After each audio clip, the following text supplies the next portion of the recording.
Hey guys, welcome back to Medical Coding with Blue.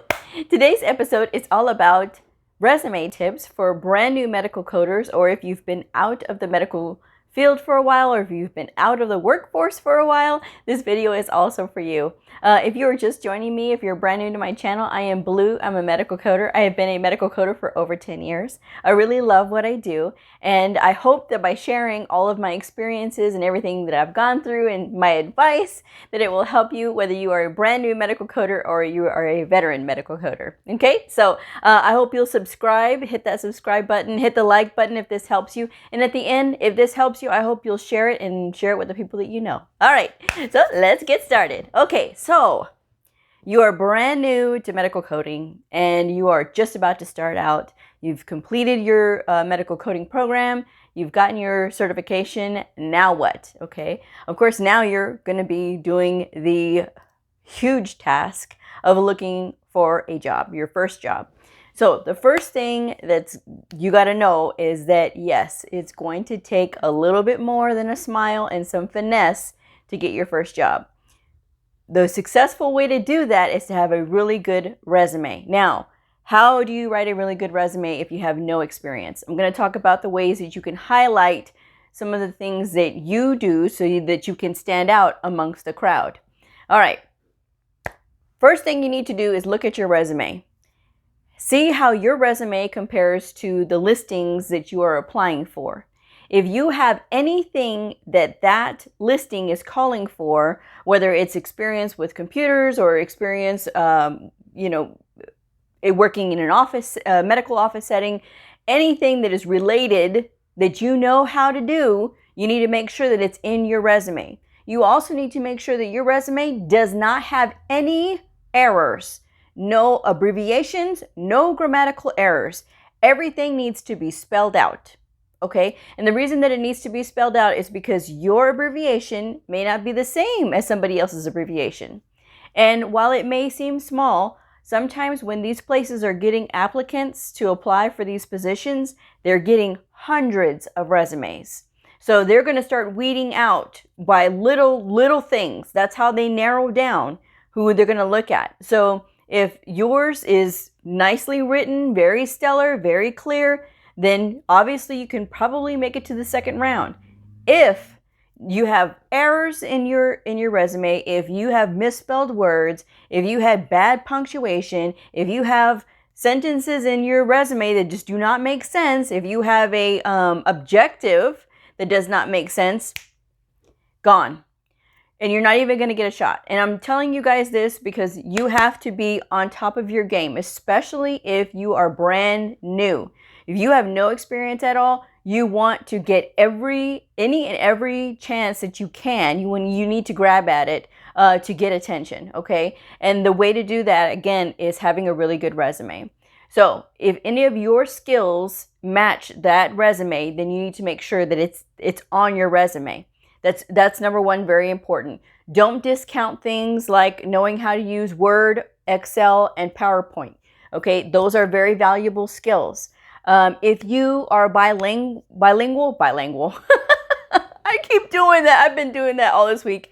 It's been nuts, you guys. I'm just saying, okay?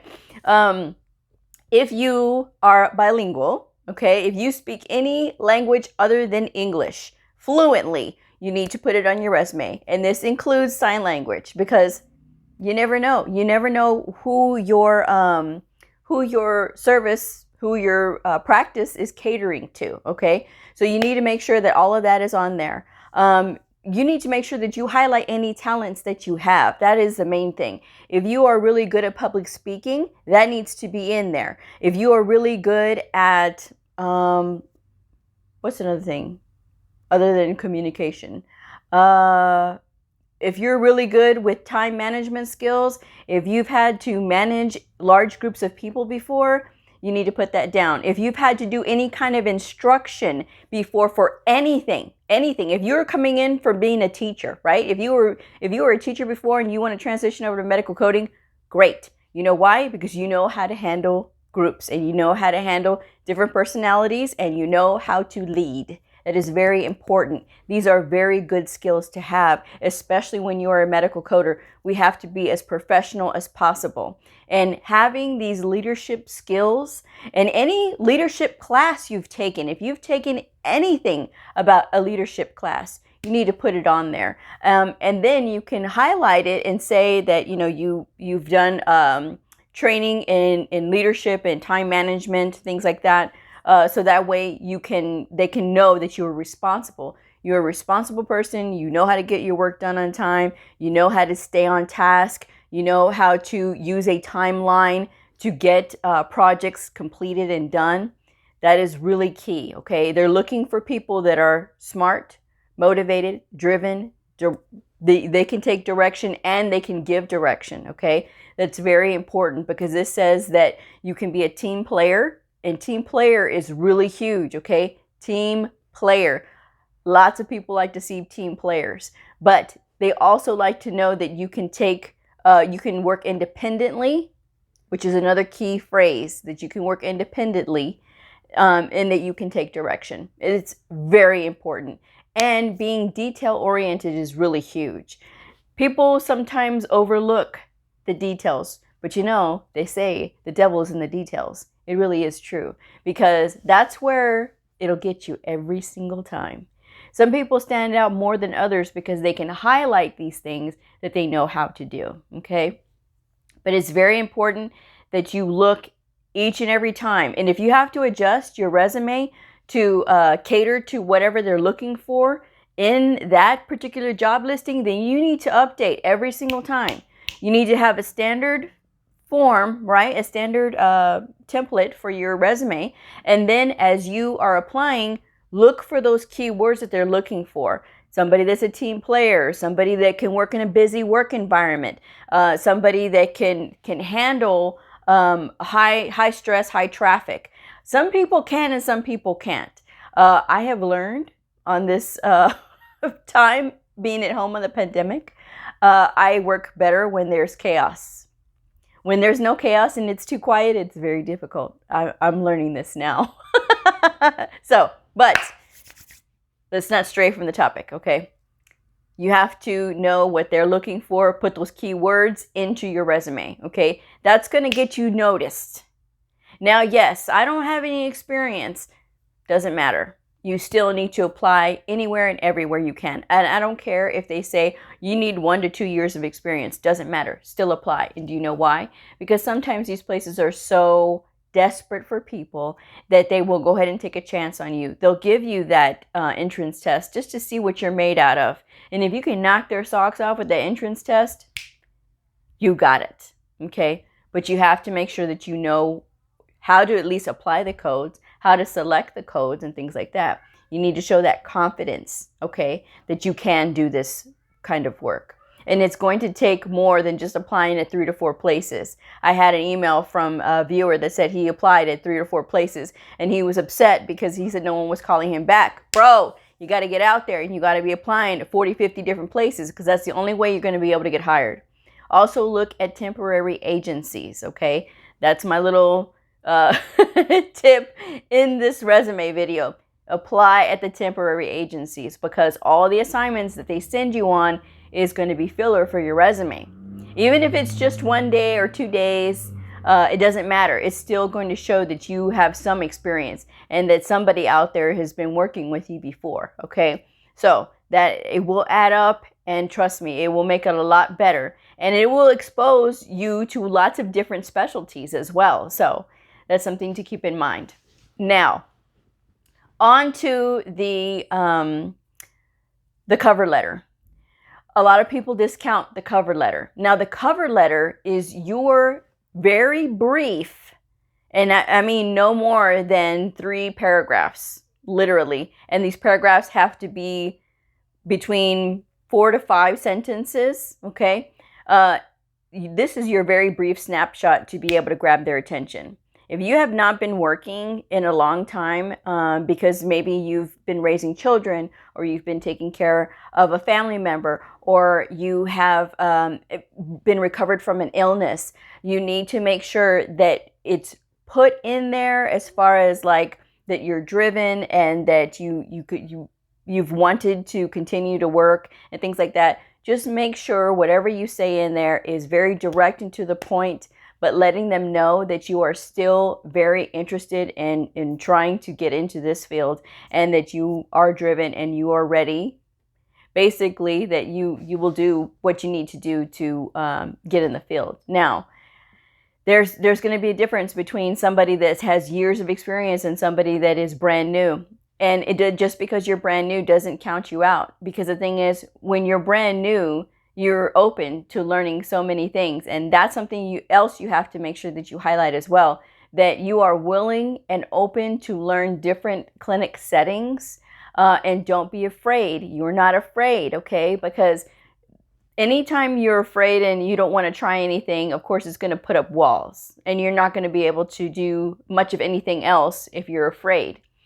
Being willing to accept whatever assignments that you're given, whatever chances, to do shadowing or to do just different training in being a swing coder, as far as like going from one clinic to another clinic. And sometimes they'll have some people that are like that. That's fine.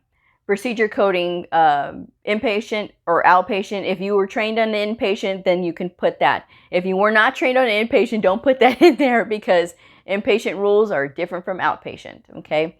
But highlight the things that you learned while you were in school. Just talk about the different things. Talk about which association you're a member of, okay? If you regularly attend meetings, if you've attended a conference, if you've attended any supplemental classes for coding, make sure that you put that on there, okay? That way they'll know that you are committed and that you are trying. That's the goal and the key right there. And that cover letter needs to be written perfectly. No run-on sentences. Don't start with your sentences with but, of course, don't do that. Or and. Okay, don't start with but or and. That, I will say, do not start with but or and. Do not, well, just make sure that you have it formatted.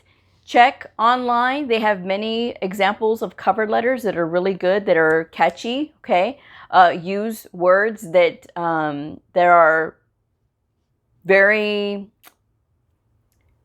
You're also demonstrating your vocabulary in this cover letter, okay? So you need to make sure that you step up and elevate your game. That's pretty much what I got to say about that. But yes, use your cover letter to give a brief introduction about yourself, because this is that snapshot of time that they're going to be able to look and see, okay, this person's going to be interesting, let's meet them. Versus, okay, this person's too new, no, screen. We got to, next one. You don't want to do that. You want to get them to say, oh, this person's interesting. Oh, really? If I was trying to apply, I would say that I read the New England Journal of Medicine. I'm regularly attending supplemental coder meetings on different topics, such as X, Y, and Z, and that kind of thing. I would highlight those things. I would highlight that I'm a member of the American Health Information Management Association, that I'm certified through them, and everything that I've done. Okay, so make sure you do that. You can put on there also that you are, in your resume, you can put excellent medical terminology and anatomy knowledge, extensive anatomy knowledge, that kind of thing. So you basically want to highlight all of those things. Yes, it's very valuable, and it's good to have somebody that's new. Tell them why. Why would it be good to hire you? You're brand new. You have no experience. You have no background in medical at all. Why is it a good idea to hire you? Well, when you want somebody to ask those questions, when you want somebody to dig and to know that, and they're going to work hard to do the best job that they can, and you have no bad habits to break, it is a good thing to have a new person. Okay, it's good to get that fresh energy in there, and to have that fresh energy and to be around providers, and to be willing to speak to providers, and to be willing to do classes and be willing to do those things. You have veteran medical coders who don't dare do classes, which I think is a travesty. But but they can't do it. They don't want to do it. They do not like getting in front of providers, which I think is wrong. I think if you are going to be a medical coder, you have to be willing to get in front of your providers, period. And you have to be able to speak clearly, and you have to have clear speech, because if you have somebody that's up there that has a really thick accent, it's going to make it difficult for them to understand. You can work on your words and your enunciations and things like that. You can work on those things to make them more clear. And there's plenty of videos even that talk about that. Okay. You really need to make it as easy as possible for people to understand you.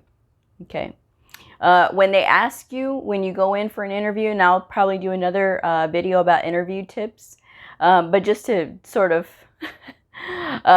close out this video, or not yet, but just to get to the end of it, I would really recommend looking at yourself and seeing what kind of talents you have when they ask you, what are your talents? What are you talented at?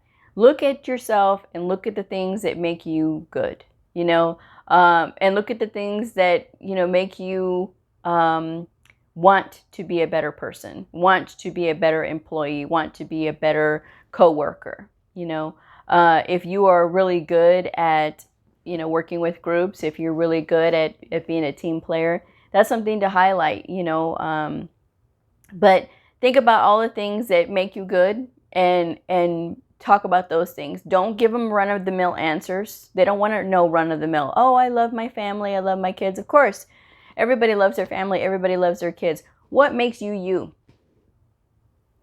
What do you like? What is special about you? Me, I like to read and I like to travel. I like learning. I am a lifelong learner. That's my thing.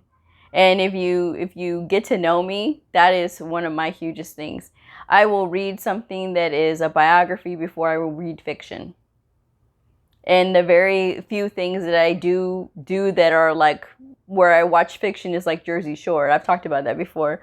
I do that because and people laugh and they think it's funny. I said that on my last interview, and she's like, "What do you do for fun?" I said, "I watch Jersey Shore because at the end of the day, when I've been thinking all day, at the end of the day, all I want to do is nothing. I don't want to think anymore. So I just turn on something that I don't have to think, and that is just nothing but entertainment. I mean, that's all it is, And at the time I was watching it, I was like literally watching, the whole seasons. I would binge watch it all, So I do that.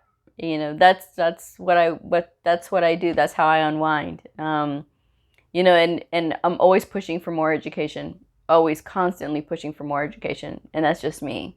And a lot of people know that when they meet me too, and they can tell, because I value intelligence, I value knowledge, and that's something else that you can talk about. What are your values? What do you value?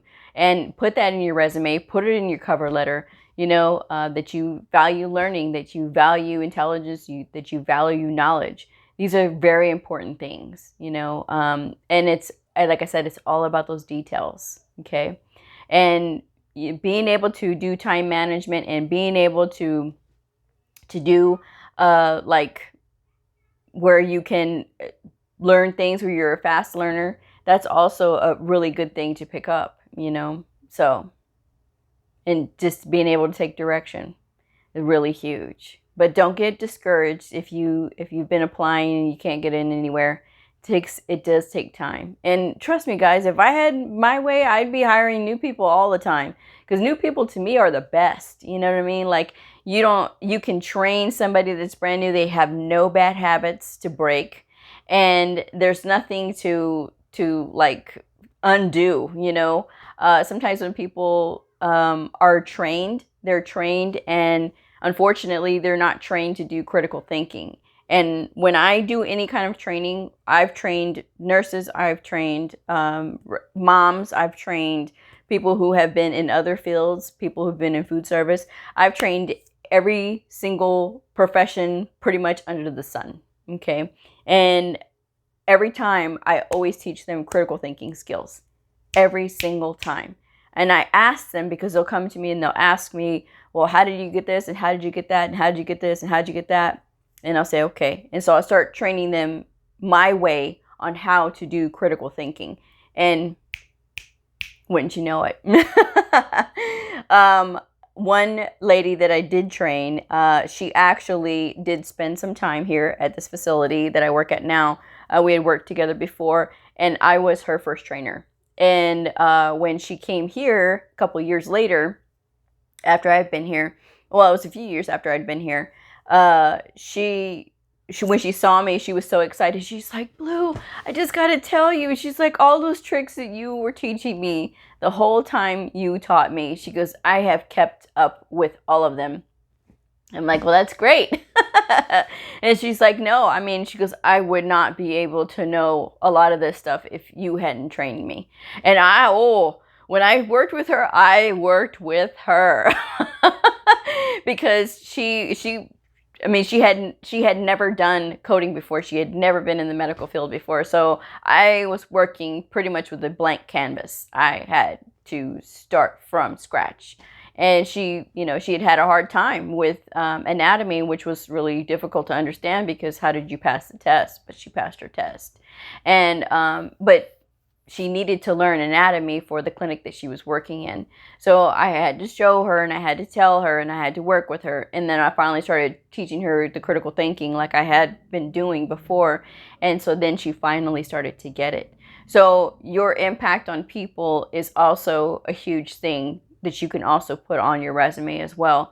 When you have that ability to be able to motivate others, that's another gift that you can do. It's really going to be about how you see yourself and how you're presenting yourself. And you have to present yourself in the best possible light. And do not down talk yourself. Do not say, well, I'm bad at this and I'm bad at that. No, you can talk about the things that you need to improve, but you don't need to talk about the things that make you, as you think, bad. Okay? It's all about raising that level of confidence, because that level of confidence is going to be able to get you to walk tall with shoulders back, and you're going to be able to get in there and they're going to know, okay, this person means business, and we can trust them to do what they need to do in order to get the job done. Huge. Those things are huge, and it's very important to remember that. Okay.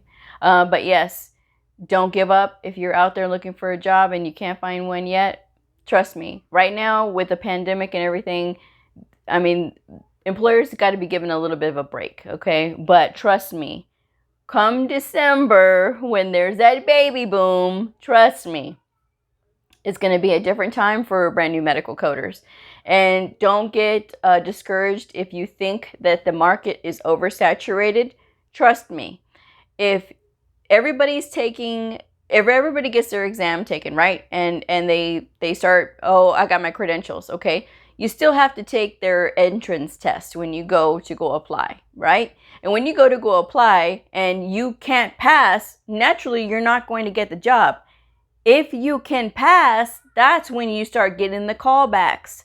So make sure that you are still practicing coding even when you are looking for a job, because that may be the difference between you getting a callback and you getting a empty no call. Okay.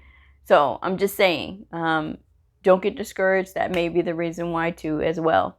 So make sure that you're constantly practicing. I still have Quiz Fridays up.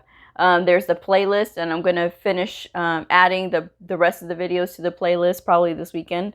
But work with those. That's not, they're not official, but they're just, it's good practice. You can work with the book, and, you can, look up codes quickly, and it'll give you good practice. And some of them, I talk about the rationale. That's just something that you can practice with, okay? But yes, those are my tips. Highlight everything. There's something about every single one of you that makes you special. Whether it is being able to communicate very clearly, or to speak multiple languages. Everybody has their hidden talents. Everybody has their abilities to do things. Okay, believe in yourself, guys, because it's going to show on that resume.